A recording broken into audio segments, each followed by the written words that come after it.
I'm telling you, Nigerian government, Mazi Nnamdi Kanu destroy hala IPOB. Nigerian, this is Mazi Nnamdi Kanu game. That cause more problem.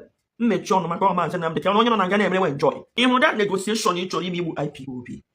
Ibu hala IPOB. Chaka one more this your appeal. Or death sentence, and then you get that death sentence. I gave me use before more than later. That's one. It's a we are scratching the surface. So, what the you Mazi Nnamdi Kanu? No. Pikin we say mama no go cry, no go sleep. That the other kind.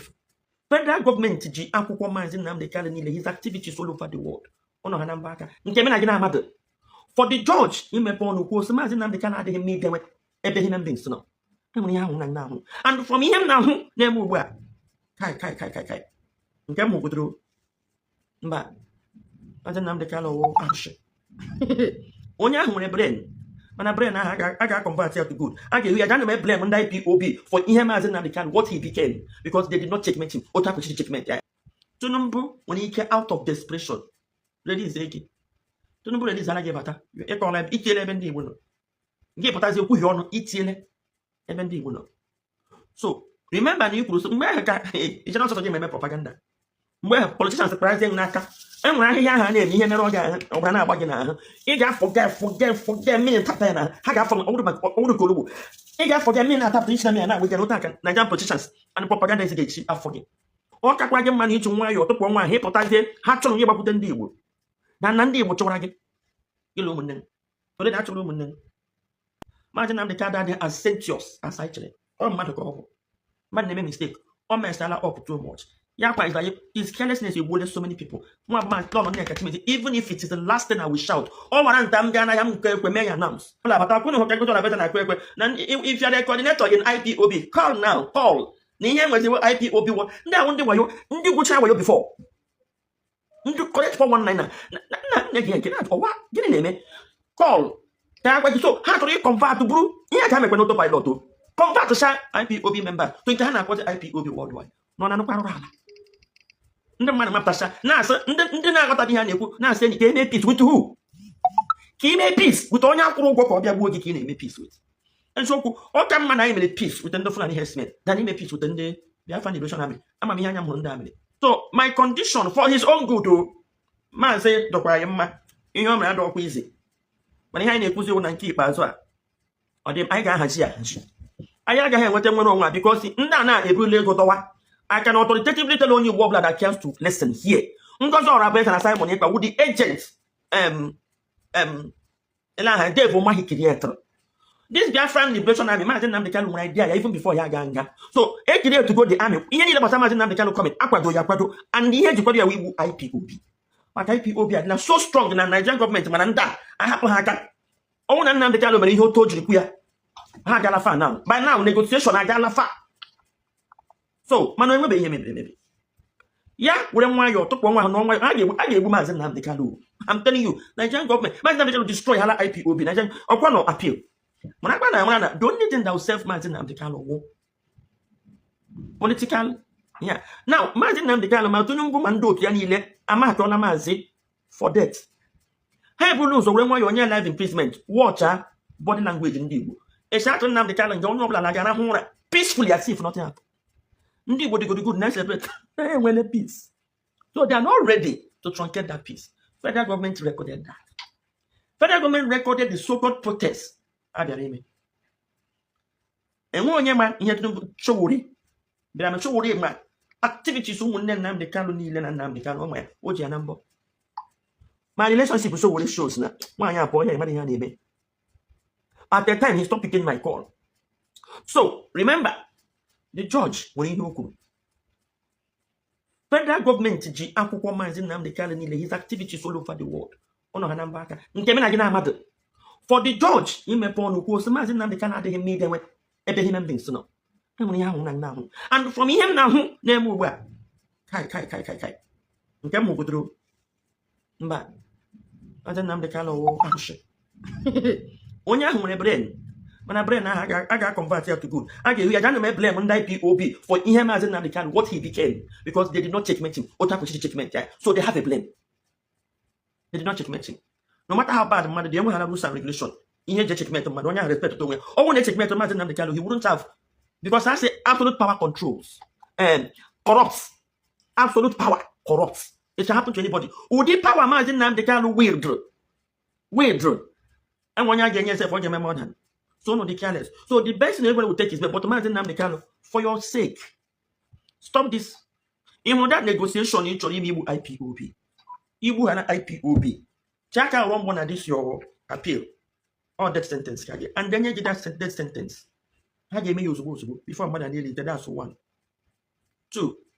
To number when you get out of desperation. Ladies, 80. To number ladies, I gave at you call them each 11 day. Give us your kuyon each 11 day. So remember, you could it's not such a game propaganda. Well, politicians are pricing Nneka. And when I hear her name, you never get over now. You got forget me and Tapena. I got from old Guru. You got forget me and Tapena, and we can attack Nigerian politicians and propaganda is against. I forget. So the best thing will to your group, or that group, or that group be the that everybody today, in any way today, or IPOB. Go and build it back. No matter him. The OS actually going to put. Ọ kakwa gị mma na iji nwa ya ọtụkpọ nwa ahụ ịpụtazie ha chọrọ ihe gbapụta ndị Igbo na ndị Igbo chọwara gị ile ụmụnne m ole na achọrọ ụmụnne m. So ka anyị kwutebe bụ na okwu I just scratch at the surface maka ndị na-agba ọja. Maazị Nnamdi Kanu adịghị as sentious as anyị chere. Ọ mmadụ ka ọ bụ mmadụ na-eme mistake.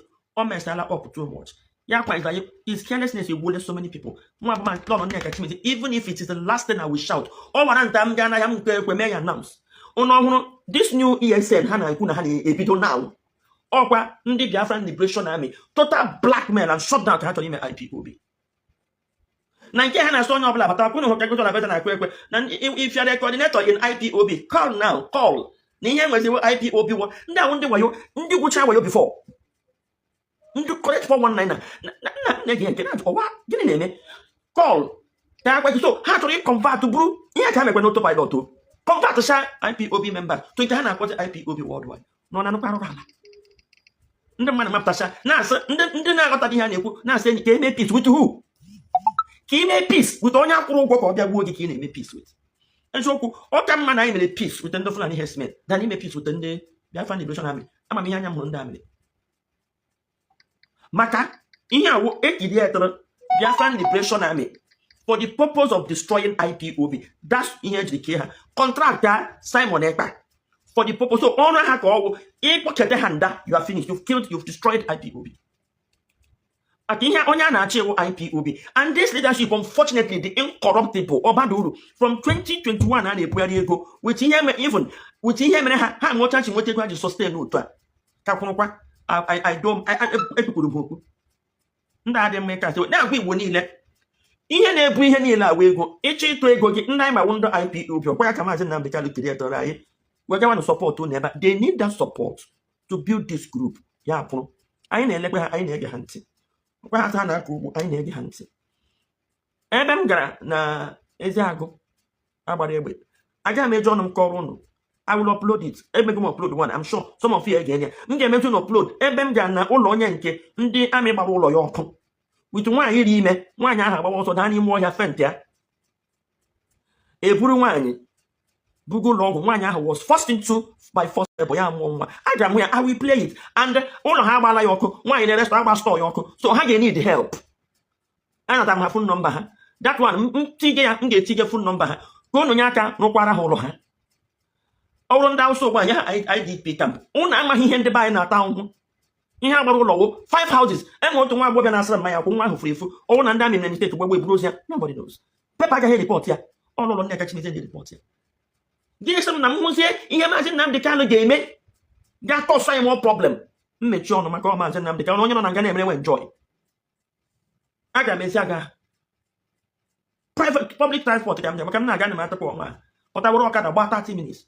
Ndị ahụ na-akọfa ya ndị amị nwota chi bịakarị m ebe a ha ga-aha m ọ na-ekwu Maazị na kịta na ọ na-ekiri ya eto para ESN this para ESN ha ga na-emesi iwu ha pụte ha ekwucha ha na ndị amị gbe egbe kwekwe ndị amị bịakwa chọrọ ahụ that's what they would do nara ego mama ke the essence of creating another ESN ebe nwere nke ya nwere nọkwa na-ekele nkwa leader to IPOB na-destroy the IPOB nọ n'ime nga And Binsa, Okwa, we are scratching the surface. So, what the lady reminds Nnamdi Kanu. One man, now. Picking we say, Mama no go cry, no go sleep.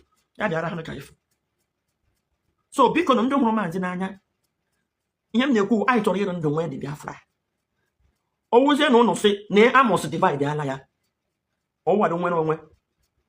And then I be dividing here, I won't do autopilot. No, autopilot, no, but the one you saw no crochet. In here, but identify yourself by yourself with your identity. Autopilot, be man enough for Okun on IPO, prescriber. But I have with that prescription, next time check. Makeba, that's not come when I'm different in a kidnap. And one young game post in here, also 1 year working, everybody, and on the flanny will anymore. Now, around November, and I get in that, but so now, damn it, I'm going to have actually, I had a problem with that way. Hasna, my November, Runa, and I will repeat, half a channel, and I am with Doku, and I go. You will see it. Oh, yeah, man. Oh, man, now, talk and down now, but I'm doing my kind on boundaries. And they were. So, because I have to land that bankrupt. And that what I say. And I have an exchange of bullets. Can I get chicken on the one? How to have put any more here behind? How do you will talk? Can you hear what we're talking with to do? With the hand on him, Hanachi. So, now I wonder them. They get Hanachi from wow, how I want to have for that back and damn because Ndami does not wood. How not any more here than to the Yahoo and they talk now. All the governors in Nigeria. All more information on. I don't want Madame to go back. Madame continue. Now, how will they get Hanachi from this Biafran liberation army now Hanachi was in the ESN? Because I name is I say Hambao, the name, how to do Zulu identity ESN 1, Zulu identity IPOB. I never imagine Nnamdi number. Oh my kidney wushi. 1 year now force into first level. As 1 year more. I get reporting you one I get with details. I'm not ready to go through that route. Your money William. So I went and he not caught this confusion. Imagine Nnamdi Kanu won't issue the 100 men. He won't issue the autopilot. He won't issue the discontent IPOB. No to say that. Then he won't issue IPOB. The whole of this, they wanted to one at an you couldn't get one autopilot. Or 2 million out of Biafra now long. Now go to on your phone now. Now they can't make on about autopilot. I have nothing to do with you. In one day they go Bahalaku. By Zoro he got no again. Now they can't put you know 100 men projects. Let's how want you using this Catholic? You want using the assembly? Oh yeah, which and that soka. Only would this. Pope one using the Catholic, one using the assembly, so no, no, the qua. Oh no, here now, here had a cook and had this image, Nekula. Eben I met to have too much. Had you on can distract them. You know.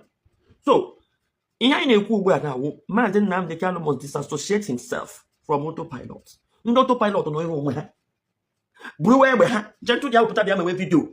Now here put a more tank. Okay. Ibrahim more tank a face and dammy. Hapayaka. Egawabuta. Equally more. IPOB Alogahaga. ESN security. Even with prescription. They are working on near handsome. Or whether have a farm on blow ya. Ever had a change, you know, we blow ya. Or what type of the one Biafra could name with the no, who name maybe a macaco no. Or ya cook da one abundant. Or they wouldn't wuna. That heartless. Or how would not out of the money. To no go on a maradona. Or get a cabin as soon as you couldn't care for mobilization, but no bag mobilization. Or ya koji, ne no hinu. I get deliver. Yet I had you in broad daylight. Nay, na IPOB for name maybe in your my blog where could so much because in IPOB worldwide the guy I got work. Ngozi or a all one association in the year old like Jesse about Tapuya. Kitty woo quest. I don't know who part of the guy about Chile. So ndo to Guinea but about not on autopilot or Hachi but I had a unit to still decide ordinary members. On screen and don't get screen. With this, I can say with this maybe the support and promote when one day I remember I'm in by my mom or make and ESN and go to have so I won't keep quiet. And when I saw on Nan, when I get when I saw Nan on Alibu, older Nan, but I cannot be foolish like other people. Or get away and count on Chineke because Umokunda or Tam non give where only equipment seeker. So probably is a call. You need the permission from you to work. And I'm working very, very well. Only your more often and I wrote more for my no water. So because this name for MK, what me over.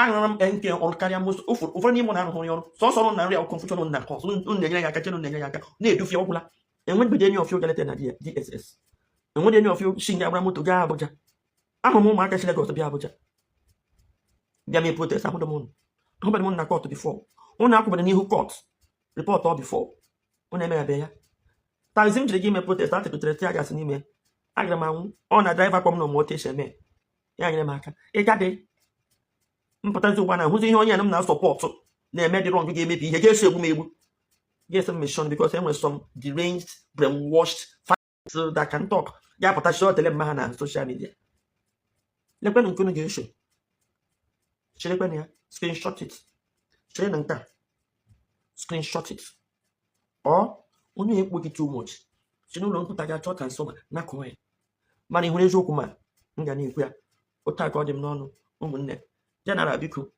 2 minutes ka m gara ụra ndị ewele Lolo Nneka chimezie maka ihe na-ekwu eziokwu ihe after 10 na-akụ ihe ihe after 10 after 10 we have a 1 hour difference I know 11:04 here I think in Nigeria is 22:04 I think we have 1 hour difference yes so I'm going to use my 2 minutes Lolo Nneka chimezie I'm not going to waste time okay but eventually ebe agwagwo na ị ga-continue n'eziokwu ị na-ekwu because ndị oyibo kwuru okwu sị na consistency is the key if you continue on what you are doing people will hear you out but ihe ọzọ nchọrọ ịgwa ndị mmadụ bụ na Nnamdi Kanu is playing double game and that double game is not going to help you ihe Nnamdi Kanu na-eme bụ ụdị mmadụ Lolo Nneka chimezie ịga na Sokoto ọgbanwe nke bụ eziokwu ka ị na-apụta ọchịrị ndị flying monkeys so n'azụ ọpụtakwa gwa ha na ọ bụrụ ihe ọ gwara obi ya ọ dị game Nnamdi Kanu na-eple the same thing ka ọ mere awa senator Enyi Nnaga Abaribe ada ka mgbanwe nke bụ eziokwu ị mara nwe oge a gwara Nnamdi Kanu ka otu a ga-esi wee weta ụlọ senator Enyi Nnaga Abaribe ọ sịrị hapụ ndị a gara akụfa ọ ife ọ na-eme ọ bịa gbacha gị okwu ị na-apụta ọchịrị ndị agha so n'azụ na ọ bụkwa ihe ọ gwara gị and we want to tell him that you see all this game Nnamdi Kanu ga-akpọpụta ya hapụ anyị n'ezi he's going nowhere I'm not going to eziokwu Nnamdi Kanu is going nowhere on this IPOB anyị ga-afụ isi ya those our men that have died on this quest of self-determination anyị ga-afụ isi ya he must tell us the reason why he's doing what he's doing agbago m na Nnamdi Kanu I think the best thing we have to do now be say all this evidence I got na-enyezi outsiders so that ka ha jiri aka ha bịa na-eme analyze who Nnamdi Kanu is so o nwere another video m ga-release now ọ nwa onye na-use the Biafran child nwa Chineke m release a video to prove it beyond reasonable doubt na Nnamdi Kanu use Simon Ekpa and you see that time Nnamdi Kanu pụtara na court wee na-asị who are those that are enforcing sit at home who are those that are causing insecurity in Biafra land that the Nigerian government should release him Oputa, Nyaga end the insecurity. That was a game. But let me tell you people something. Nigerian government may have just and I will release that video to Simon Ekpa. And Simon Ekpa, you could have now. There is no how Fulanis will release Nnamdi Kanu without them doing extraordinary things. And what is that extraordinary things? By unaliving our people, by causing insecurity in Biafra. And then Nnamdi Kanu knows about all these things. Yeah. Peter, no, Odoganya. I don't know what about the video. Can people free? Round up, okay, so eventually, Nnamdi Kanu is going nowhere. I open 5 POD, I got fish here. And what can I put the leader IPOB? But this is about my leader, not about the IPOB to the Biafra. And the end, I will have to come from Munga. You have to go Biafra. You must come out with Biafra. And I thank you very much. I continue your good work. Nze. What your point? Ma, I come from your in style. Like I have kids at the pitch.